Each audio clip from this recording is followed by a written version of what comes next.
김무성이도 대한민국 국민 누구보다도 더 박근혜를 존경하고 사랑합니다, 여러분.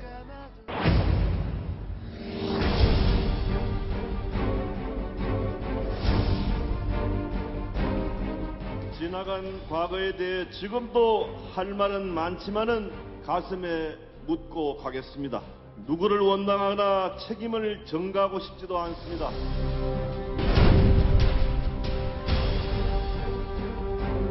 현 정국을 말씀드리면은 새누리당의 기반이 되었던 토양이 많이 황폐해졌습니다. 대왕적 대통령 권력 체계를 바꾸어야 합니다. 제가 선봉에 서겠습니다. 다시 한번 저 김무성을 믿고 힘을 모아 주시겠습니까, 여러분? 김무성! 네, 어제 있었던 영상 보셨는데요. 정치권 소식 이야기 나누기 위해서 박성원 부국장 나오셨습니다. 어서 오십시오. 네, 안녕하세요. 네, 어제 상황이었는데요. 박근혜 대통령은 5시 반, 김무성 전 대표 행사가 시작한 건 5시. 일부러 그랬을까요? 우연의 일치였을까요? 아마 이제 내용이 박근혜 대통령에 대해서 더 이상 이제 말하자면 숙이지 않고 할말하겠다. 뭐 이렇게 각을 세우고 또 사실은 출정식에 그렇죠. 준하는 그 내용들이 나오다 보니까 그렇게 해석하는데 네네. 제가 그쪽에 취재한 바로는 네네. 이 지방에서들 이제 전국에서 자신을 돕는 지지자들, 조직들이 다 왔잖아요. 네네. 그래서 도착하는 시간, 지방에서부터 출발해서 아침에 도착하는 시간을 다 고려해서, 그래서 오후 그 시간에, 오후 늦은 시간에 시작을 하고, 행사가 끝나면서 저녁 정도 하고, 이렇게 내려갈 수 있도록 시간을 맞추기 위해서, 이렇게 한 것이다. 박근혜 대통령의 출국 시간과는 관계가 없다. 네. 박성원 부국장이 방금 대선 출정식을 방불케 하는 메시지 던져졌다고 했는데 구자영 차장 어떤 이야기가 있는지 소개해 주십시오. 네, 지금까지 한 번도 내가 대권 도전에 나서겠다고 한 적이 없다. 여론조사에서 내 이름을 빼달라고 아무리 사정을 해도 안 빼주는 바람에 원치 않는 대권 주자가 돼 있는 거다. 뭐 이렇게 어떻게 보면 스스로는 이제 대권 주자를 자청한 적이 없는데 언론이 만들어졌다. 뭐 이렇게 얘기를 하고 있습니다. 네, 어떤 질문, 이런 질문이 어제 나왔었죠. 미래 위해 힘 모아달라는 말이 대권 행보론에서 나오는데 어떤 의미냐? 뭐라고 답했습니까? 네, 앞으로 좀 더 두고 봐야 된다라고 좀 유보적인 태도를 보였습니다.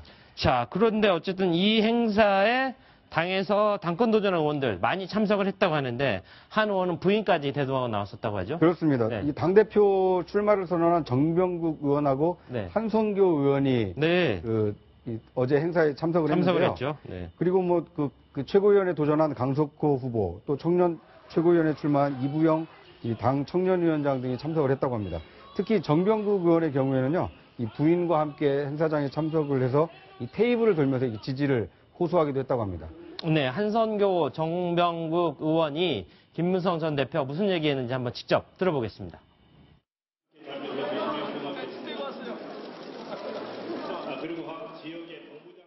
배지 떼고 왔다는 얘기가요. 네. 며칠 전에 김무성 의원이 그러지 않습니까? 국회의원들은 현역은 오지 마라. 오지 마라 하니까 배지 떼고 왔다라고 지금 얘기를 하고 있는 겁니다. 자, 박성원 부국장. 네. 정병국 의원이 서청원 전 대표에게 시를 보냈다 하는데 어떤 시였습니까? 이제 비박계 주자로서 당권 대표에 도전하는 정병국 의원이 보낸 정병국 의원이 내놓은 그 시가 뭐냐면, 저도 많이 본 것 같지 않습니까? 네, 많이 봤습니다. 네. 교과서에서 그 신기한 그대의 신묘한 재주가 청문회 구하고, 또 묘사는 지리에 통하였으며, 전승의 공은 이미 많은 공을 세워서 정말 높이 공을 쌓았으니까 이제 그쯤에서 만족함을 알았으면 그만 그치기를 원한다.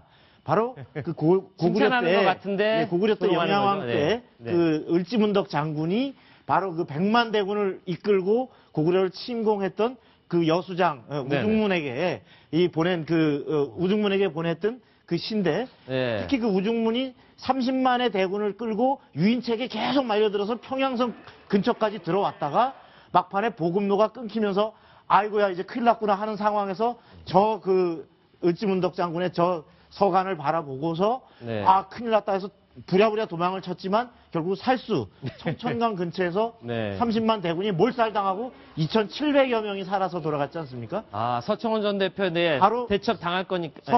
바로 서청원 장군 바로 그 우중문이네요. 친박의 좌장격인 대장군이죠. 네네. 서청원 장군께서는 그쯤 하시면 자 당대표 지내셨죠. 할 거 다 했다. 그동안 최고위원 지내셨죠. 여당 원내 총무 지내셨죠. 여당 사무총장 지내셨죠.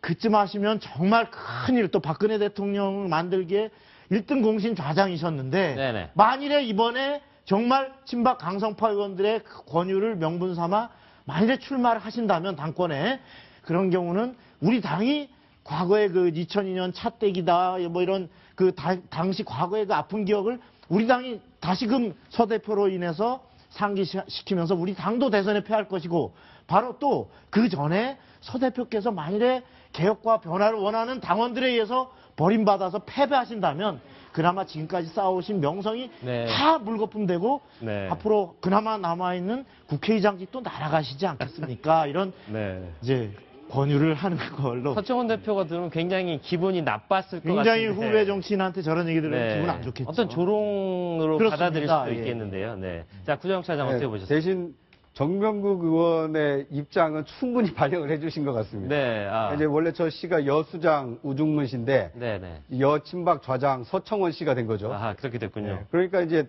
말 그대로 어떻게 보면 이제 최후 통첩입니다. 지금 네네. 친박이 당내에서 세력이 세다고는 하지만 만약에 전당대회에 나오면 비박이 오히려 똘똘 뭉쳐서 역전을 시킬 수가 있다. 그렇게 되면 이 마지막 그 고비에서 패장이 되면 임기 후반 국회의장이 되기 좀 어려울 수 있으니 여기에서 만족함을 알고 물러나시는 게 어떻겠습니까? 그러면 비유를 해서 그 우중문을 비유를 해서 했지만 이번 당권 도전에 나서지 말라라는 뭐 어떻게 점잖은 그 뭐 충고 정도가 될 수 있겠죠. 이동 차장 어떻게 보셨습니까? 저는 그 시를 보니까 네. 영화 대사가 생각이 나더라고요. 네.